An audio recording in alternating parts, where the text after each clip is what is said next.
Amém. Glória a Deus. Abra sua Bíblia, meu irmão, por gentileza. No Evangelho de Lucas, no capítulo 24, versículos 13 em diante.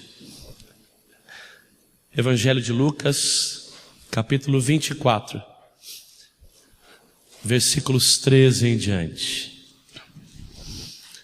Como é bom estarmos na casa do Senhor, como é bom podermos abrir a palavra dele em tanta liberdade. Aos irmãos que estão aqui na igreja, aqueles amigos que nos ouvem pela internet, que a palavra do Senhor chegue ao nosso coração neste momento agora, em nome de Jesus. Lucas capítulo 24, versículos 13 em diante, nos conta um relato singular, algo que aconteceu na vida de dois homens, que eram também discípulos de Jesus, não um dos 12, mas discípulos um pouco mais distantes, mas que acompanhavam da mesma forma o ministério de Jesus de forma próxima. Versículos 13 em diante diz assim: naquele mesmo dia, dois deles estavam de caminho para uma aldeia chamada Emaús, distante de Jerusalém 60 estádios, aproximadamente 11 quilômetros. Iam conversando a respeito de todas as coisas sucedidas. Aconteceu que, enquanto conversavam e discutiam, o próprio Jesus se aproximou e ia com eles. Os seus olhos, porém, estavam como que impedidos de o reconhecer. Então lhes perguntou Jesus: que é isso que vos preocupa e de que ides tratando à medida que caminhais? E eles pararam entristecidos. Verso 18, um porém chamado Cleopas respondeu dizendo: és o único porventura que, tendo estado em Jerusalém, ignoras as ocorrências desses últimos dias? Ele lhes perguntou quais, e explicaram o que aconteceu a Jesus, o Nazareno, que era varão, profeta, poderoso em obras e palavras diante de Deus e de todo o povo. E como os principais sacerdotes e as nossas autoridades o entregaram para ser condenado à morte e o crucificaram. Ora, nós esperávamos que fosse ele quem havia de redimir a Israel, mas depois de tudo isso é já este o terceiro dia desde que tais coisas sucederam. É verdade também que algumas mulheres das que conosco estavam nos surpreenderam, tendo ido de madrugada ao túmulo e não achando o corpo de Jesus, voltaram dizendo terem tido uma visão de anjos, os quais afirmam que ele vive. De fato, alguns dos nossos foram ao sepulcro e verificaram a exatidão do que disseram as mulheres, mas não viram a Jesus. Então lhes disse o próprio Jesus: ó nécios e tardos de coração para crer tudo o que os profetas disseram. Porventura não convinha que o Cristo padecesse e entrasse na sua glória? E começando por Moisés, discorrendo por todos os profetas, expunha-lhes o que a seu respeito constava em todas as Escrituras. Quando se aproximavam da aldeia para onde iam, fez ele menção de passar adiante. Mas eles o constrangeram, dizendo: fica conosco, porque é tarde e o dia já declina. E entrou então para ficar com eles. E aconteceu que, quando estavam à mesa, tomando ele o pão, abençoou-o e, tendo-o partido, lhes deu. Então se lhes abriram os olhos e o reconheceram, mas ele desapareceu da presença deles. E disseram um ao outro: porventura não nos ardia o coração quando ele pelo caminho nos falava, quando nos expunha as Escrituras? E na mesma hora, levantando-se, voltaram para Jerusalém, onde acharam reunidos os 11 e outros com eles, os quais diziam: o Senhor ressuscitou e já apareceu a Simão. Então os dois contaram o que lhes aconteceram no caminho e como fora por eles reconhecido no partir do pão. Pai, nós te agradecemos pela porção da tua palavra. Na tua palavra há poder, ela é útil para o ensino, para tudo que nós precisamos. E nessa hora nós pedimos, meu Pai, que o teu Santo Espírito esteja conosco, nos ajudando, Deus, a compreender quais lições o Senhor quer que nós saiamos daqui pensando, refletindo e vivendo no nosso dia a dia. Abençoe os meus amados irmãos hoje e sempre, em nome de Jesus. Amém e amém. Antes de você sentar, você já deu um abraço quem está à sua direita e à esquerda. Já disse quão importante essa pessoa é para você. Se você não conhece, atravesse, vai lá e dê um abraço especial. Se é o esposo ou a esposa, aproveite agora, dê um abraço. Se você está naquela paquera, é a tua chance agora de ir até ela e dar um abraço. Amém? Vamos, irmãos, abrace o seu irmão e diga que o ama. Como é bom estarmos na presença do Senhor.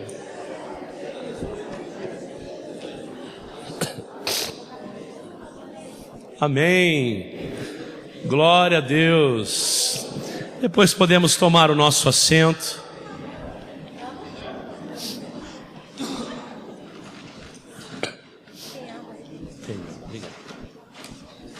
Podemos nos assentar. Mantenha sua Bíblia aberta, peço a você. Como é bom. Já faziam alguns domingos que nós não estávamos juntos. Há 2 domingos atrás eu saí aqui da igreja, irmãos, com o meu coração partido. Vou confessar para os irmãos. Eu cheguei um pouco antes, fizemos o culto com o Ministério de Louvor e nos preparando. E ao sair daqui, olhava para o estacionamento, não tinha espaço mais para nenhum carro. Os irmãos começaram a colocar lá na rua. E visitas, irmãos chegando, não é?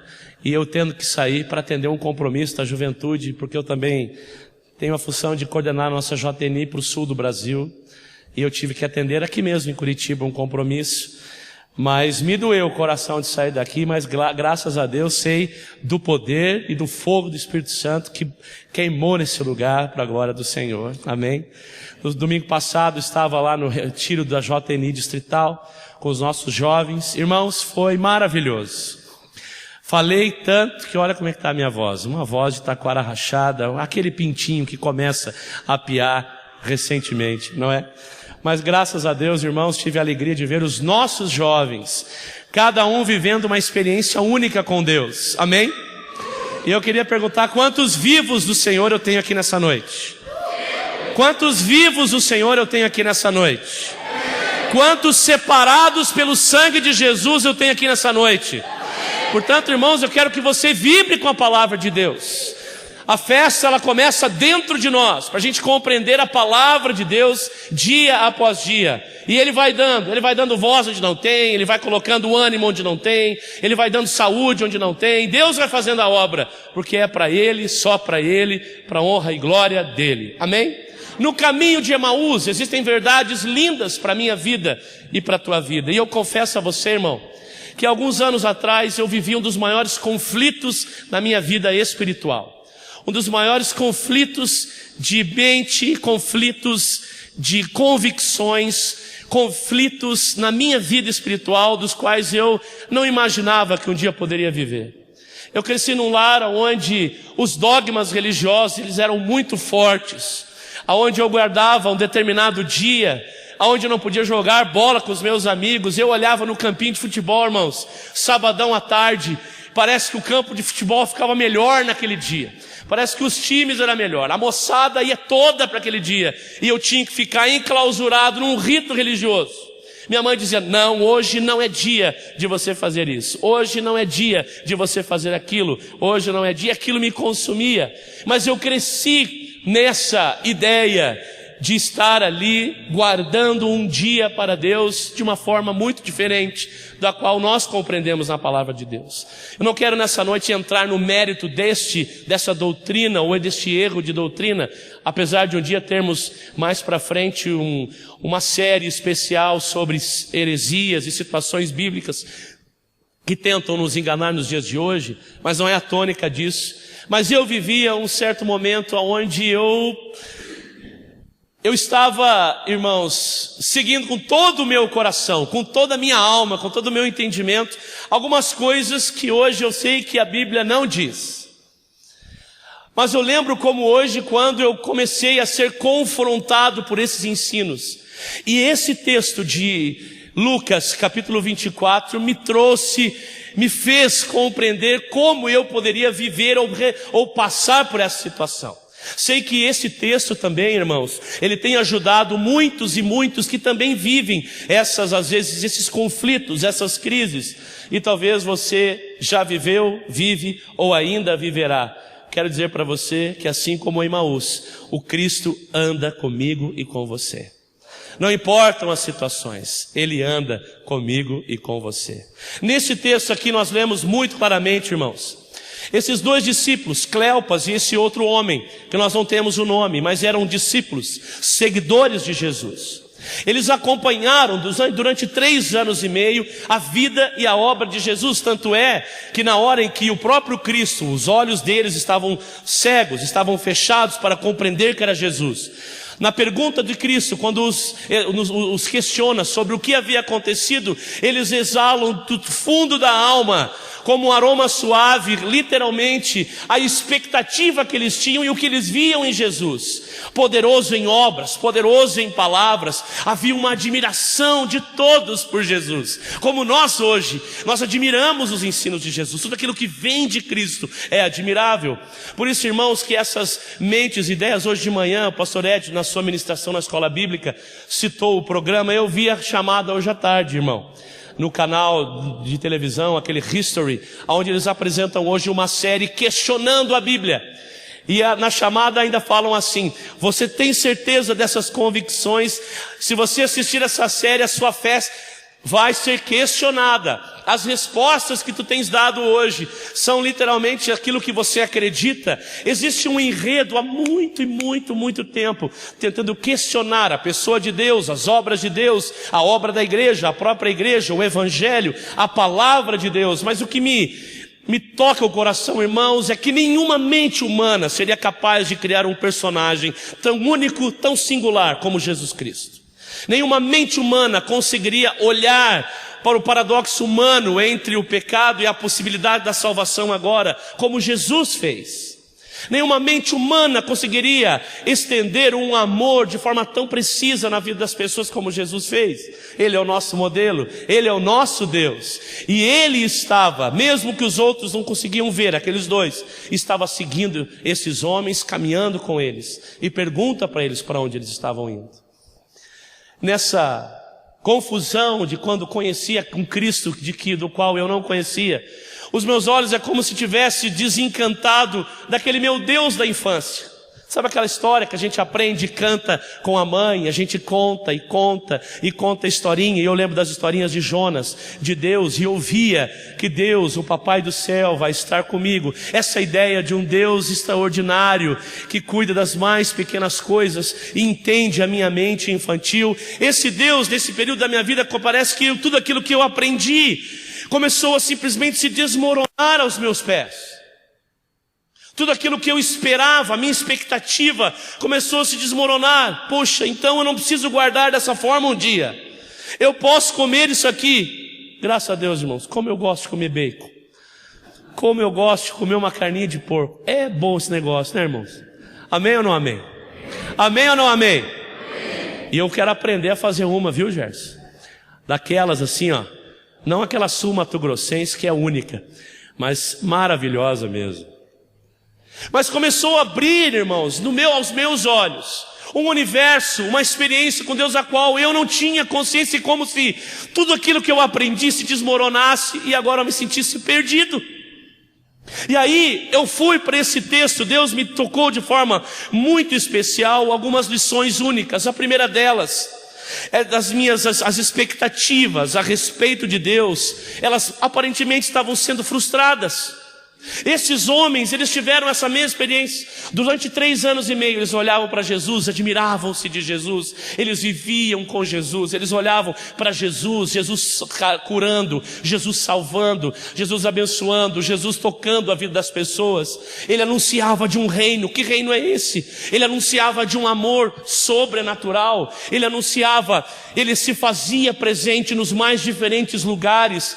Que lugar é esse? Que homem é esse que come com pecadores? Que anda com gente que ninguém andava? Que homem é esse que aceita todos ao seu redor? Que homem é esse? Quem é esse homem? Eles geraram uma expectativa tão grande em Jesus que até os familiares desses homens vinham até Jesus e perguntavam ao Senhor: quando estiver no teu reino, lembra do meu filho, coloque um à direita, um à esquerda, porque eles precisam estar nesse reino aí de uma forma um pouco mais suntuosa. E Jesus então o tempo inteiro: o meu reino não é comida e nem bebida, o meu reino é justiça, paz e alegria no Espírito. Ele vinha para revolucionar a experiência cristã das pessoas, assim como a minha e a sua, irmão. Ele quer revolucionar a minha experiência e a tua experiência cristã. Hoje de manhã se falava do maná. O maná que vinha, mas na sexta-feira vinha dupla, para que eles pudessem comer. Se pegasse a mais, ele estragava. A bênção de hoje é para hoje, irmãos. A bênção de amanhã virá amanhã. O cuidado de Deus para amanhã vai vir amanhã. A conta para pagar, o dinheiro vai vir na hora que Deus mandar amanhã. Eu não preciso estressar a minha mente hoje clamando, porque Deus em todo tempo anda com o seu povo. Ou nós cremos nisso, ou nós não cremos. E a minha convicção, quando eu comecei a olhar para isso, queridos, nesse texto, eu me identificava muito com Cleopas e esse outro amigo.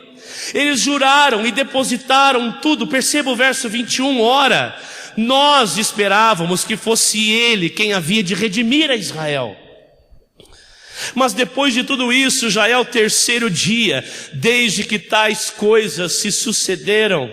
Eles queriam conhecer o reino de Deus, mas o coração deles não queimava. Eles não estavam entendendo o que estava acontecendo. Esses dois homens, mentes que estavam completamente frustradas. A aparente visão que eles tinham de Deus estava frustrada. Eles olhavam para tudo aquilo que eles já tinham, que haviam aprendido, mas parece que nada daquilo havia agora sentido na vida deles. Você já trilhou o caminho de expectativas frustradas?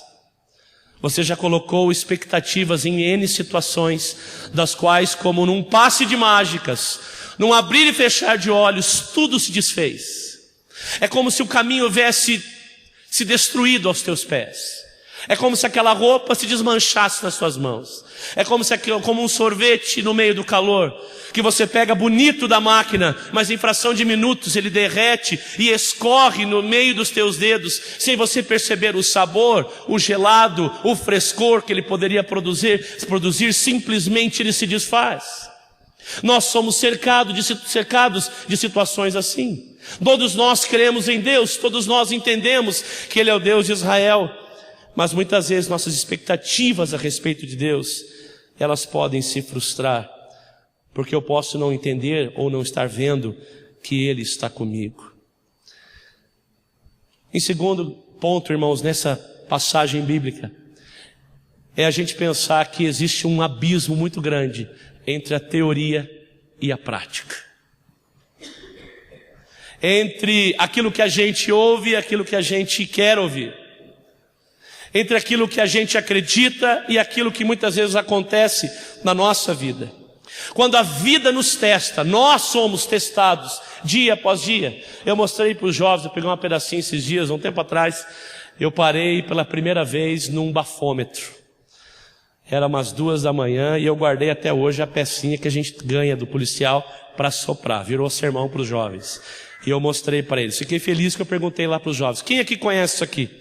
E eles, ninguém conhecia. Eu falei: ainda bem, ninguém ficou nesse negócio aí.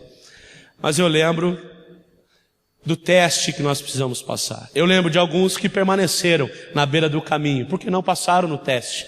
Porque havia um teor diferente do qual deveria ter. A vida, ela nos testa todos os dias. E muitas vezes é nesse ponto que nós começamos a compreender que aquele Deus que nós muitas vezes infantilizamos, ou aquele Deus que nós culturalmente aprendemos, é exatamente nesse ponto, no ponto da ação, onde a nossa crença se torna fé, eu começo a compreender que tipo de Deus eu creio. Que não adianta eu conhecer de Deus, mas eu não me relacionar com Deus. E aí hoje a gente ouve muitos jargões, irmãos. O melhor de Deus está por vir. Quantas vezes você já ouviu isso? Quantos vivos eu tenho aqui nessa noite? Levante sua mão. Você está vivo, irmão? Amém? Amém? Amém ou não amém? Amém? Amém. Quantas vezes você já ouviu isso? O melhor de Deus virá. O melhor de Deus está por vir. Creia. Quando uma porta se fecha, Deus abre a janela. Fique frio, irmão, Deus abre. Quantos e quantos jargões até já ficam. Quer ver aonde a teoria, quando a beleza do poema ele perde a sua força? O que eu vou dizer? Imagine isso, um caixão aqui. Uma mãe perdendo seu único filho. Ela está ali profundamente triste, desesperada, porque ela tinha expectativas que se frustraram. E agora ela começa a lembrar, mas Deus disse que estaria comigo. Ele é o meu pastor e de nada eu teria falta. Mas eu estou vivendo um vazio agora. Diz que todas as coisas seriam supridas em meu favor se eu cresce nele. Mas agora o meu filho foi arrancado. Por que ele está aqui? De repente a gente chega lá, serelé, pimpolho, bem bonito. Chega, irmã, fique tranquila, o melhor de Deus está por vir. Como é que é isso, irmão? Como que eu vou dizer para alguém que está sofrendo um jargão existencialista, algo que não exorta ou algo que não alimenta a minha vida da forma como eu preciso viver?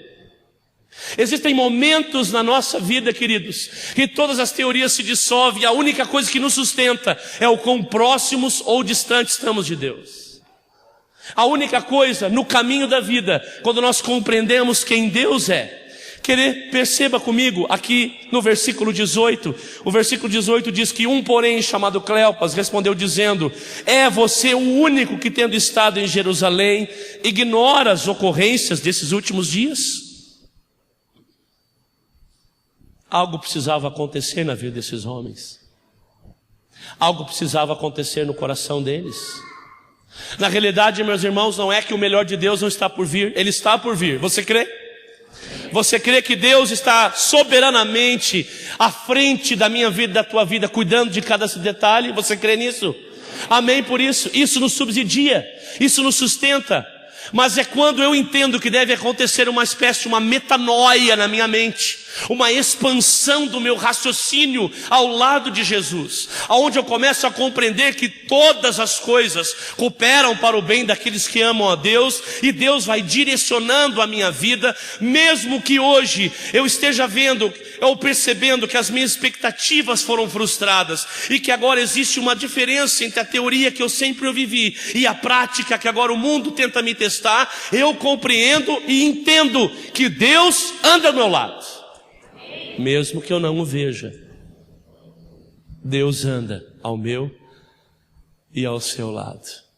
Queridos, um terceiro ponto que me fez meditar muito nessa passagem bíblica tudo estava acontecendo em quem está vivo diz amém. Tudo estava acontecendo em Jerusalém. Os discípulos estavam em Jerusalém. Jesus foi sepultado em Jerusalém. Tudo aconteceu em Jerusalém. Para onde esses dois homens estavam indo? Para um vilarejo chamado Emaús. Eles iam fazer o que em Emaús? Eles estavam indo lá por quê? O que tinha em Emaús? Não tinha nada. Há uma concordância plena nos estudiosos da Bíblia de que esses dois homens estavam voltando para casa. Eles desistiram.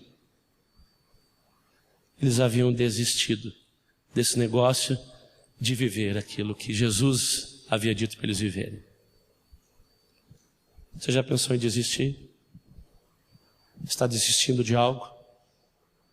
Desistiu do teu casamento?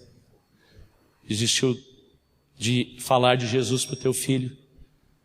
Desistir? Nesse emaranhado de convicções que eu vivia, uma confusão, eu lembro do dia literalmente em que eu decidi que eu não seria mais um pastor. E eu dizia, eu não posso ser um pastor assim. Eu não sei no que eu estou realmente crendo. Parece que eu estou agora literalmente conhecendo um novo Deus, um Deus que eu não conhecia. Princípios bíblicos que hoje parecem tomar com a mais absoluta clareza na minha vida, mas o choque de tudo aquilo que eu vivia é muito grande. É como se abrisse uma porta onde eu entrasse em uma sala linda, cheia de lustres, com janelas imensas ao horizonte, e tudo aquilo estivesse guardado durante muito e muito tempo dos meus olhos. Mas ao mesmo tempo aquilo gerava em mim uma grande confusão. E eu lembro que eu me perguntava, puxa, eu não posso continuar dessa forma. E eu pensei e decidi desistir. E eu lembro de um dia que eu estava com a Renata e nós encostamos o carro. E ao mesmo tempo que eu vivia essa confusão no meu coração, eu não aceitava porque o chamado de Deus queimava dentro de mim. E eu lembro que eu dava um soco no painel assim. Socos assim, eu dizia, puxa Deus, eu não posso. E chorava muito. Fala comigo, Deus, me ajuda. Eu lembro que estava chovendo muito, irmão. Estava vindo esses garis, pessoal que limpa a rua. Estava passando com um carrinho, eu não sei de onde ele apareceu. Parou no lado da janela, baixou assim, pediu para baixar o vidro. Olhou para mim e falou assim, Deus mandou dizer que Ele escolheu você. Não desista. Eu lembro que eu saí daquele carro, irmãos. Eu queria conhecer o nome desse cara. Ele só falou, eu só precisava te falar isso. E saiu. Eu nunca mais o vi. Existem sinais de Deus que nos acompanham em todo o tempo. Esses homens, eles conheciam Jesus muito de perto. Eles entendiam o que Jesus era capaz de fazer na vida dos outros. Mas agora, por terem visto a cruz, por as suas expectativas terem sido frustradas, por viverem agora um emaranhado de diferenças entre a teoria e a prática que eles estavam vivendo, se sentindo completamente vazios diante daquela situação tão tenebrosa, tão diferente, eles resolvem desistir, resolvem voltar para casa. Eles estavam indo de volta para o lugar onde eles deveriam ter sido chamados por Jesus. Eles estavam voltando um caminho humilhante, um caminho de vergonha, de voltar a um convívio comum do qual eles foram retirados de lá, para ter uma vida com uma mente maior, uma amplitude maior. Mas as expectativas haviam sido frustradas e eles resolveram desistir.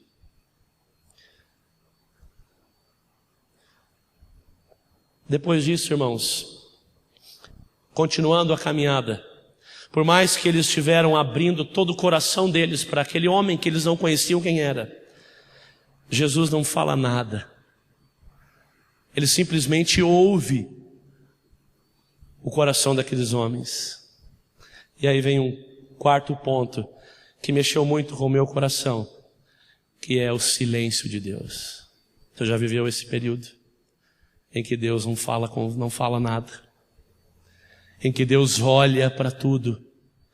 Você abre o teu coração para Ele, você externa todas as tuas lutas, mazelas, as dificuldades, as dúvidas, mas parece que nada acontece. Você continua caminhando em direção às tuas convicções, mas nada acontece. Há um silêncio. Neste silêncio, esses homens começaram a entender algo do coração deles. Eles começaram a entender que eles precisavam compreender algo que estava oculto no coração deles.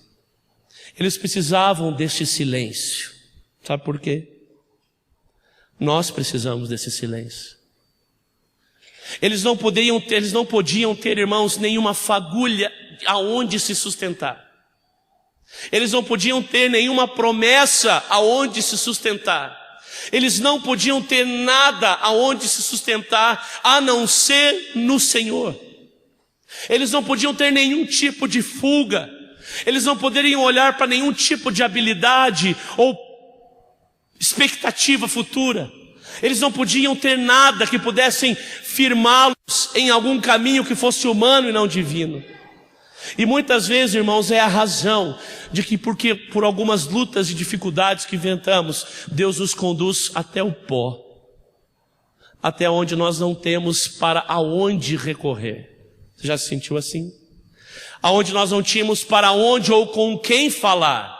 Abrir o nosso coração num momento único onde nós somos conduzidos a um ponto, nossa experiência com Deus, aonde nós temos único, exclusivamente a Deus. Somente a Deus, não há nada. O aspecto destrutivo que o inferno tenta implantar no meio do teu coração do silêncio de Deus é a solidão, um ponto aonde nós nos sentimos completamente sozinhos, solitários, num caminho do qual muitas vezes nós não queríamos trilhar. Esses homens estavam literalmente curtindo essa solidão e desespero.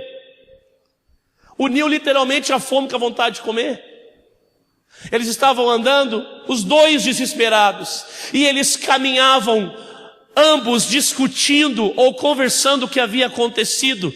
Desgraça chama desgraça. É incrível, irmãos, como eles começaram a falar, e Jesus aparece, e Jesus simplesmente pergunta para eles: o que vocês estão conversando? Jesus sabia ou não sabia o que eles estavam falando? Já não estava ouvindo há muito tempo o que eles estavam falando, sim ou não? Estava. Jesus é o primeiro interessado em extrair do meio do teu coração aquilo que nos perturba, aquilo que está dentro de nós. E ele então começa a conversar com esses homens, e o silêncio começa a se romper, e aí eles começam a entender que o silêncio, a presença de Deus, é extremamente fecundo. Existem sementes no silêncio de Deus. Existem sementes do céu quando Deus se silencia, para germinar na minha vida e na tua vida. É como se nós fôssemos levados, irmãos, a um lugar, a uma posição espiritual, onde nós não tenhamos a ninguém a quem recorrer, a não ser a Deus. Porque é nesse ponto que nós conhecemos quem nós somos e quem Deus é. A necessidade de ter as angústias saradas, a necessidade de ter uma convicção além das expectativas, uma vida além da teoria ou da prática, uma vida além do silêncio, uma vida que vem simplesmente subsidiada por aquele que morreu na cruz por mim e por você, e que age dentro de nós. O lindo, irmãos, o lindo dessa história, o empolgante, é que quando nós vivemos esse Cristo nascendo dentro do nosso coração, a gente explode para horizontes dos quais a gente não imaginava que poderia ter. Desde a empolgação, eu lembro como hoje, irmãos, a primeira vez que eu comecei a experimentar coisas novas, que durante anos e anos eu era privado por um emaranhado de nãos e dogmas, por religiosidade e não o Evangelho de Deus. As primeiras experiências, apaixonantes como Deus é. O amor renasce, a paixão é renovada, porque eu começo a compreender um reino diferente. Jesus vai mais à frente. Eles então, olha, vem comigo, comam conosco. Haviam resquícios de um amor em comum. Eles então vão para uma mesa, a mesa que nós poderíamos dizer a mesa da intimidade. Como é bom partilharmos da mesa da intimidade com Deus. E ali conversando, Jesus pega o pão, mas antes disso, ele fala para esses homens que esboçaram tamanha decepção: mas vocês não leram o que está exposto na palavra sobre o Filho de Deus? E aí diz que Jesus simplesmente fala dele mesmo, usando toda a palavra, e esboça a eles: olha, vocês precisam conhecer aquilo que vocês amam. Ninguém ama aquilo que não conhece. Se eu não conheço meu marido, eu não vou amá-lo completamente. Se eu não conheço, eu não tiro tempo para conhecer a minha esposa, eu não vou amá-la. Se eu não tiro tempo para conhecer o meu irmão, eu não vou amá-lo. Eu não amo aquilo que eu não conheço. Eu não amo com profundidade aquilo que eu não conheço. Eu não amo. Eles estavam desesperados, aflitos de Deus. Jesus então parte o pão, e os olhos deles, o quê? Se abrem. Como por um momento lindo, eles contemplam o Cristo deles na frente. A Bíblia diz que o coração deles queimou. E aí, quando eu lia disso, eu me lembrei de uma história que li. Haviam dois pescadores conversando com alguém mais experiente na beira da praia, e conversavam sobre esse texto da Bíblia. De repente, um dos pescadores olhou para aquele homem que falava dessa história e disse: mas que história é essa? Como assim?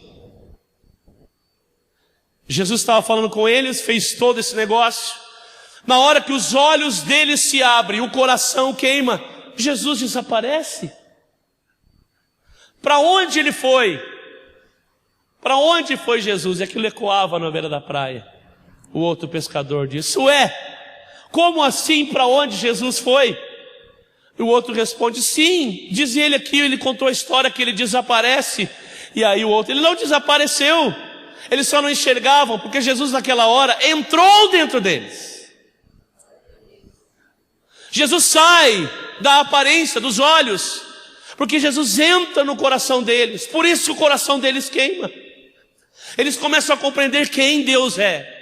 E completamente possuídos por uma vontade louca de viver essa nova concepção do Evangelho, eles voltam para Jerusalém, eles voltam até os amigos, chegam lá, encontram os 11, e aí eles começam a se encontrar com as outras histórias, os outros burburilhos que começavam a acontecer naquela região. Jesus apareceu para as mulheres, relatos disso, relatos daquilo, e eles agora começam a viver uma nova fé, porque Jesus Cristo não estava simplesmente mais morto na cruz. Eles compreenderam um Deus extraordinário. Eles tiveram literalmente, irmãos, a transição de um Deus de poder para um Deus de amor, que muda algo dentro de nós. Deus deixa de ser um solucionador de problemas para ser um solucionador de pessoas. Deus não é um amuleto. Ele deixa a estante das resoluções dos problemas para ser um solucionador de pessoas, para resolver aquilo que estava errado dentro delas. E é isso que Jesus quer fazer hoje no meu e no seu caminho de Emaús. Não simplesmente compreendermos as verdades bíblicas, mas vivermos com o Senhor desta verdade, empolgados por aquilo que Deus faz, empolgados por aquilo que Deus pode fazer e faz por mim e por você, por aquilo que Ele está fazendo agora. Você crê que Ele está na tua casa guardando as tuas coisas, guardando a tua família, tocando na vida do teu filho que você não faz ideia onde ele está, guardando por ele, abençoando a sua família? Eu dividi hoje de manhã e vou dividir mais uma vez. Nesse retiro de jovens eu conheci um menino.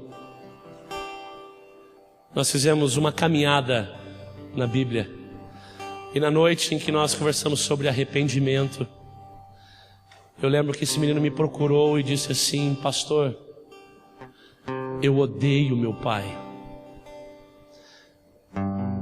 Eu já pensei várias vezes em matar o meu pai. Várias vezes. Mas hoje esse Deus, aquilo que eu aprendi desde criança, parece que está havendo uma mutação. Parece que agora existe algo para eu viver que eu não vivia antes. E eu me lembrei dessa história, me lembrei da minha vida. Eu falei: que bom, você está começando a despertar dentro de você um Deus extraordinário. É esse Deus, é exatamente esse Deus que quer se revelar ao teu coração. E ele continua contando a história.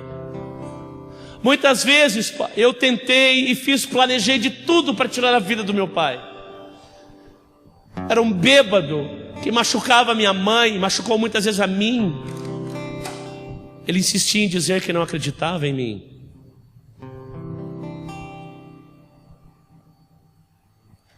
Mas agora, pastor, em ver essa verdade da Bíblia, eu preciso fazer algo diferente. Eu não sei como, mas eu vou fazer. Eu lembro que eu orei com ele. Ele passou mal depois, mas eu depois conversei com ele de formas diferentes, mas não tocamos mais no assunto. Ontem à tarde meu telefone tocou. Oi, pastor. Eu falei: oi. Ele falou o nome dele. Lembra de mim? Eu falei: claro que eu lembro. Ele falou para mim: pastor, eu falei com meu pai. Eu falei: é mesmo? E o que você falou com seu pai? Eu disse que eu o amo. Eu confessei as tantas e tantas vezes porque eu pensei em tirar a vida dele. Eu pedi perdão, porque a minha mente se abriu. Eu falei para ele que eu não podia mais viver com esse peso, que ele realmente falhou comigo, me abandonou, batia na minha mãe. Mas ele tem, com certeza, assim como eu, chances de compreender esse Deus, que não é só um solucionador de problemas, mas um solucionador de gente, de pessoas como eu e você. E ele falava: pastor, e ele me prometeu, o meu pai, que vai na igreja comigo hoje, amanhã à noite, hoje. E eu tenho fé, irmãos, que esse menino está com o pai ao lado dele, porque esse Deus do caminho de Emaús é o mesmo Deus que caminha comigo e com você. Mesmo que nós venhamos a viver expectativas frustradas, mesmo que aquilo que nós esperávamos talvez não aconteceu do jeito que a gente queria, mesmo que aquilo que eu tantas vezes pensava que fosse o caminho mais ideal para mim, Deus parece me conduzir para uma outra realidade, onde a teoria é completamente diferente da prática, mas eu não perdi a consciência de que Deus anda comigo. Mesmo nessa ideia onde todas as coisas parecem serem passageiras ou simplesmente descartáveis, eu compreender um Deus que trabalha no meu coração até quietinho. Que Deus é esse, irmãos? Que trabalha no meu e no teu coração até de boca fechada, de mãos paradas. Hoje eu quero desafiar você, meu irmão, em nome de Jesus, a compreender que no caminho da sua vida, Cristo Jesus caminha com você. E as circunstâncias não podem nos cegar, elas não podem despertar ou simplesmente cancelar os retrovisores da graça que são colocados na minha vida e na tua vida. No nosso caminho nós não podemos esquecer desses retrovisores que Deus coloca literalmente ao nosso lado, aonde eu lembro literalmente: aqui está a cruz, eu nunca vou perder, eu vou seguir adiante, mas existe um Cristo que está aqui, que morreu por mim e que vai responder as minhas perguntas. Ele vai entrar no meu coração, vai fazê-lo queimar. E aqui eu não vou esquecer nunca deste lado o jardim que me espera, o paraíso da glória, o lugar que Ele foi preparar para mim, aonde as coisas vão ser curadas, aonde não vai haver mais dores, tristezas, onde nós não enterraremos mais os nossos mortos, aonde nós nos desfaleceremos mais nos silêncios da vida, porque há esperança em Jesus, e nós precisamos ser movidos por isso, irmãos. Não podemos nunca esquecer que nesse caminho de Emaús moderno, qual nós hoje trilhamos, todos nós estamos nesse caminho, mas olhe para os retrovisores da graça, mas olhe também para a frente, olhe para o lado, existe um companheiro, você não está só. Existe alguém que morreu na cruz por você, que conhece você, que não é um jargão, que não é uma teoria, é pessoal. Ele está comigo e com você. As crises acabam quando eu compreendo que Jesus está comigo, porque Ele se torna absolutamente evidente. Os olhos abertos fazem com que a nossa relação com Jesus nunca seja abalada. Dentro deles, Jesus viveu. Dentro de mim e de você, Ele vive. E Ele quer literalmente limpar o teu coração. Ele quer agir na minha vida e na tua vida, solidificando aquilo que Ele vai fazer no meu e no teu coração. Você está no teu caminho de Emaús? Expectativas foram frustradas. Existe algo hoje que não tem sido respondido para você. Existe uma paixão que precisa ser renovada, uma fé que precisa se tornar novamente inabalável, uma fome que não existe mais da palavra de Deus. O caminho de Emaús, ele pode e deve nos ensinar muitas coisas, mas uma única é: não desista. Diga para o irmão que está ao seu lado: não desista. Olhe para ele, olhe para ela e diga: não desista. Diga agora: Jesus está caminhando com você. Essa é a esperança. Eu não sei em que curva deste caminho nós estaremos nessa nova semana, mas Ele anda conosco. Mesmo que você esteja na fase do silêncio, Ele anda com você. Não se choque com as expectativas que estão sendo frustradas. Você só está fazendo uma transição do Deus da infância para um Deus incomum, para um Deus extraordinário, que vai fazer a tua mente expandir. Os dons de Deus virão sobre você. E aí o nosso coração começa a estar aberto para o manifestar do fruto do Espírito.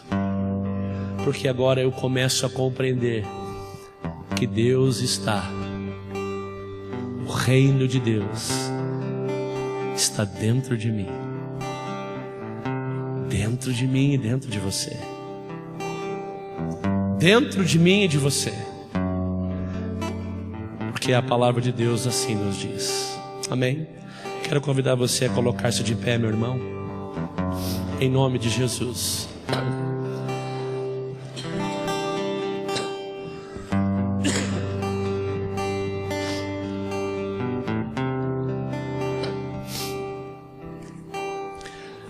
Nessa noite, onde alguns irmãos nossos ficaram ilhados, impedidos de chegar aqui. Nessa noite, onde a chuva veio de forma mais forte na nossa cidade. Nessa noite, onde nós cantamos de olhos abertos. Onde nós cantamos de um Espírito Santo que tem liberdade para agir na minha vida e na tua vida. É nessa noite que Deus quer trilhar novos caminhos comigo e com você. Talvez nessa noite você entrou aqui só para ver o que ia dar, numa grande descrença, ou não entendendo o que acontece. Eu quero dizer hoje em nome de Jesus que Ele anda com você. O Senhor anda com você. Ele não é um Deus de expectativas, é um Deus de fatos. E fato é, Ele anda com você. Ele andou com os homens de Emaús. Ele anda com você, partindo o pão, sendo o pão da vida. Teu coração queima hoje. Deus está dentro de cada um de nós. Ele nasce hoje dentro de mim e dentro de você. É um convite para nós refletirmos na presença de Deus e compreendermos o tamanho deste Deus na nossa vida, hoje e sempre. Senhor Deus, nós te agradecemos, ó Pai, pela tua palavra.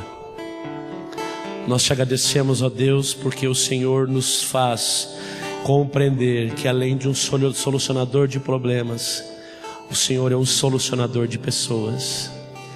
O Senhor tratou o coração daqueles homens desesperados e frustrados e os fez, meu Pai, avivados, animados, com novas expectativas com o Senhor, coração cheio.